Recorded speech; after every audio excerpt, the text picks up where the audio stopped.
All right, get ready to dive deep today as we uncover some seriously cool, persuasive speaking techniques that can really level up your communication. Those that can instantly make you a more influential communicator by, get this, tapping into the power of the subconscious mind. That's right, the subconscious. It's pretty wild. We'll be exploring all sorts of things like transwords, weasel phrases, and even embedded commands. Sounds like something out of a spy movie, right? But I promise it's all about using language in a more strategic and mindful way. It's fascinating, really. So our mission, if you choose to accept it, is to extract actionable techniques that you, dear listener, can use to become a more persuasive communicator. And I think you'll be surprised by some of the things we uncover. It's not about manipulation or trickery. No, not at all. It's about understanding how language works on a deeper level. Yeah. And using that knowledge to connect with people in a more authentic and meaningful way. Exactly. So let's jump right in, shall we? I'm fascinated by this idea of transwords. They sound like something out of a fantasy novel, but they're actually a secret weapon for engaging people's subconscious minds. They are. Transwords are words that evoke a sense of mystery and wonder. And they instantly make any topic, even the most mundane ones, sound more intriguing. Like, imagine trying to make tax returns sound interesting. Right. It's a challenge. But if you sprinkle in some transfers words like magically, suddenly, imagine, or discover suddenly, those tax returns become a journey of uncovering hidden treasures. See? It's like magic. It is. You're inviting your listener to step into a world of possibilities, to see things from a fresh perspective. Yeah. And that makes them more receptive to your message. I'm already trying to think of how I can weave these transwords into my everyday conversations. Instead of saying, I went to the store, I could say, I embarked on a quest to the grocery emporium. Oh, maybe that's a bit much. Well, you don't want to overdo it, but you Ah. get the idea. It's about finding those subtle ways to add a touch of magic to your language. I like that. A touch of magic. Okay, so transfers are all about intrigue and wonder. Now let's talk about a technique that's a bit more, shall we say, sneaky.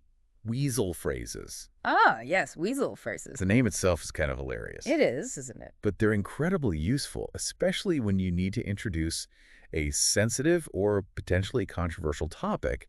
They allow you to kind of soften your approach and guide the conversation in a more playful way. Exactly. It's like you're tiptoeing around a delicate subject, but you're still getting your point across. Instead of saying you're wrong, which can instantly put someone on the defensive, Yeah. you might use a weasel phrase like, another way to look at that might be, or what if we considered this from a different perspective? Right. You're inviting them to see things from your point of view without directly challenging their beliefs. It takes the edge off the conversation and makes the other person more open to hearing what you have to say. So we've got transwords for intrigue and weasel phrases for navigating tricky conversations. Now let's talk about something that sounds seriously powerful, embedded commands. Ooh, yes. Embedded commands. These are where things get really interesting. These are basically subtle instructions woven into your sentences to influence a listener's thoughts, feelings, or actions. Exactly. It's about framing your message in a way that subtly guides the listener towards a desired outcome. Hold on, are we talking about mind control here? Not exactly. It's not about controlling anyone's mind. It's more about influencing their perceptions and responses. Okay, I'm intrigued. Give me an example. Imagine you're at a job interview. Instead of saying, I hope you consider me for this position, which is passive and a little weak, you could say something like, as you consider my qualifications, you'll realize how my experience aligns perfectly with your company's needs. Whoa, sneaky and brilliant, You're not explicitly stating that you're the best candidate, right? but you're planting that idea in the interviewer's mind through the embedded command, you'll realize. Okay, my mind is officially blown. But what about everyday conversations? How can we use embedded commands in a way that feels natural and not, creepy? It's all about subtlety. For example, let's say you're trying to convince a friend to try a new restaurant. Instead of saying, you should really try this place, which can sound pushy, you could say something like, as you imagine yourself enjoying the delicious food at this restaurant, you might realize it's exactly what you've been craving. Okay, I'm starting to see how this works. It's like you're painting a picture with your words and subtly guiding the listener's imagination towards a specific outcome. Precisely. And the more you repeat these embedded commands, the more powerful they become. Repetition, that's a whole other technique we could dive into. It is. But we'll save that for another time. Okay, fair enough. We've covered a lot already. Transwords for adding intrigue, weasel phrases for navigating tricky conversations, and embedded commands for subtly influencing people's thoughts and actions. It's like we've unlocked a secret code to the human psyche. We have, and we're just getting started. There's so much more to explore in this world of persuasive speaking. But before we move on to even more mind-blowing techniques, I think we need to pause for a moment and let all of this sink in. I agree. It's a lot to take in. It is. Yeah. So we'll be back soon with part 2 of our deep dive into the art of subconscious influence. See you there. Welcome back. You've learned some seriously cool verbal techniques for tapping into the subconscious mind. Yeah, like those transwords and weasel phrases.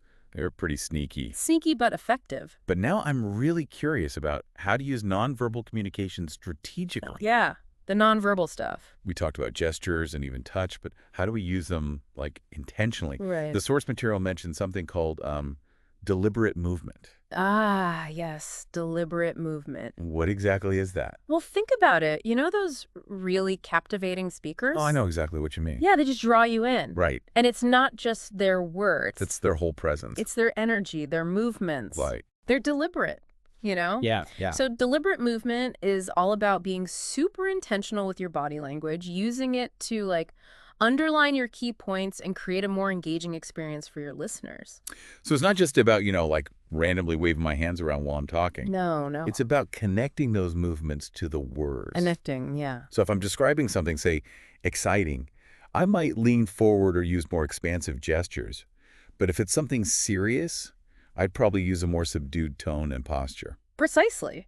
You become like a conductor leading the orchestra of your communication. Wow. Love that. Orchestrating every single element. Okay, I'm getting it. To make sure the message really lands. So, I got to be honest. Sure. This whole touch thing, I'm still a bit hesitant about it.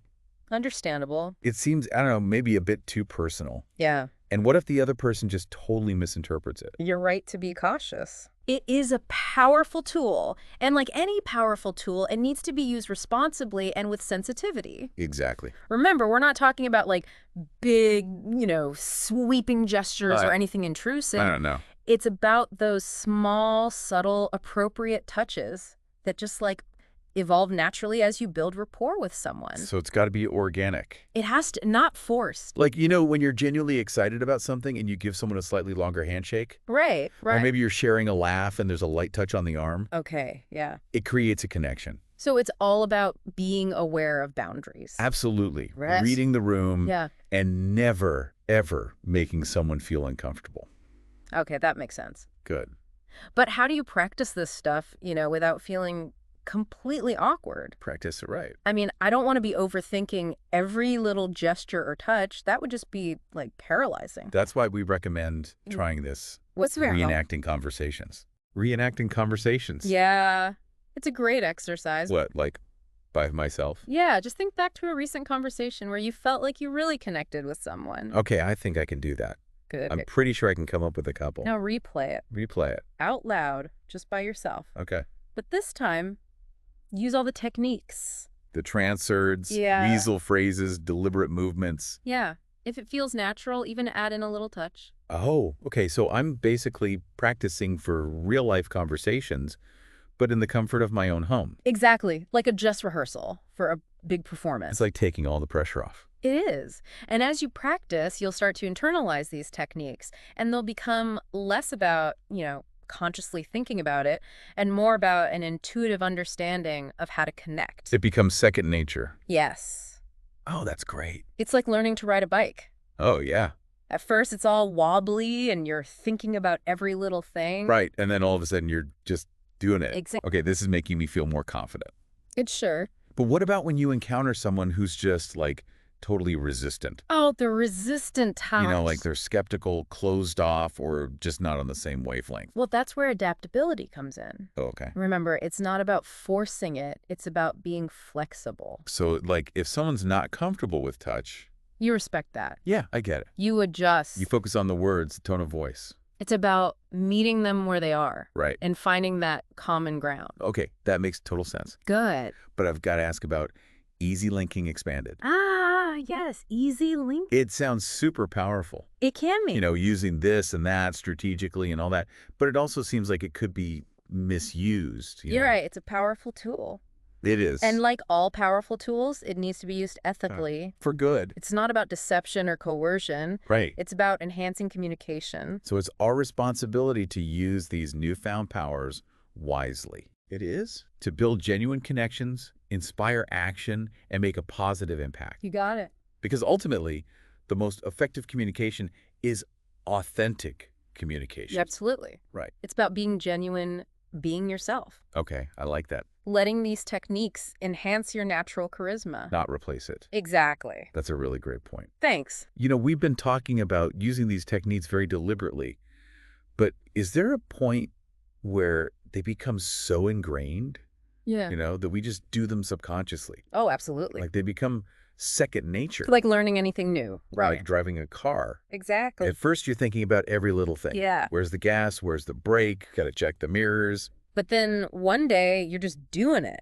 Without thinking. And it's the same with these communication techniques. I get it. At first, you're very conscious of using them, Right. but as you practice, they become more integrated into your natural style. Oh, that's so cool. Yeah, eventually you'll find yourself weaving in transwords, Right. using linking gestures, creating those anchors And it just flows. without even thinking about it. It's like having a secret superpower for communication. It really is. But even as you reach that level of mastery, Right. remember, these techniques are just tools. Yeah. The true power lies in your intention, Right. in your desire to connect with others authentically. So it's not about becoming some master manipulator. No. It's about becoming a master communicator. Exactly. And there's always more to learn. Always. So what else do you have for us? Well, let's explore a technique that can amplify everything we've talked about so far. The power of repetition. Okay, tell me more about that. So tell me more about the power of repetition. I'm all ears. Well, it's not just about repeating yourself, Right, it's got to be more strategic than that. Exactly. It's about using repetition to really drive home those subconscious connections we've been talking about. Remember anchoring? Yeah, where you link a feeling to a touch or a gesture. Right. So by repeating a specific phrase, every time you use that anchor, you create an even stronger association in the listener's mind.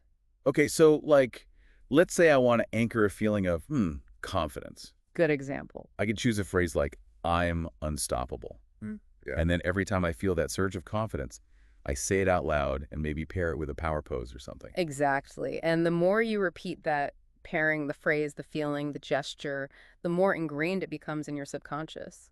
So eventually just saying, I'm unstoppable, and striking that pose will be enough to trigger that feeling of confidence. Wow, it's like creating a shortcut to a positive emotional state. It is. And the best part is you can use this technique anytime, anywhere. So even if I'm not actually feeling confident. Especially then, it's like having a secret weapon against self-doubt. Let's say you're feeling nervous about a big presentation. Instead of letting those nerves take over, you use your confidence anchor, I'm unstoppable. Boom, power pose, and boom, your mindset shifts. That is so cool. I'm definitely going to try this. But is there a risk of, overdoing it? Well, of course, like anything, too much of a good thing can be, well, too much. You don't want to be constantly touching people or repeating the same phrases over and over. It's all about being subtle and reading the situation. So it's about balance and awareness. Exactly. Remember, we're aiming to enhance communication, not dominate it. It's like we've been given this amazing toolbox, right? Yeah. Full of all these powerful tools, but we need to use them wisely and responsibly. I like that analogy. And remember, the most powerful tool of all is your authenticity. Being genuine, being yourself. Exactly. These techniques can help you communicate more effectively, but they can't replace the genuine desire to connect with people. It all comes back to that human connection. Always. Wow. I feel like we've covered so much in this deep dive. We talked about using transwords to make even the most boring topics sound interesting.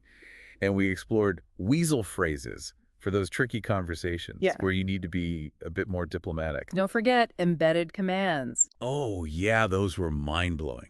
Planting those subtle suggestions to influence people's thoughts and actions. And we can't forget about the power of nonverbal communication, using deliberate movements and touch to amplify our message. Yeah, and of course the magic of repetition for reinforcing those all-important subconscious connections. It's been quite a journey. It has. And for anyone listening, remember, this is just the beginning of your journey towards becoming a more persuasive communicator. Keep practicing, keep experimenting, and most importantly, keep those conversations flowing. That's right. And until next time, keep exploring the fascinating world of subconscious influence. There's always something new to discover.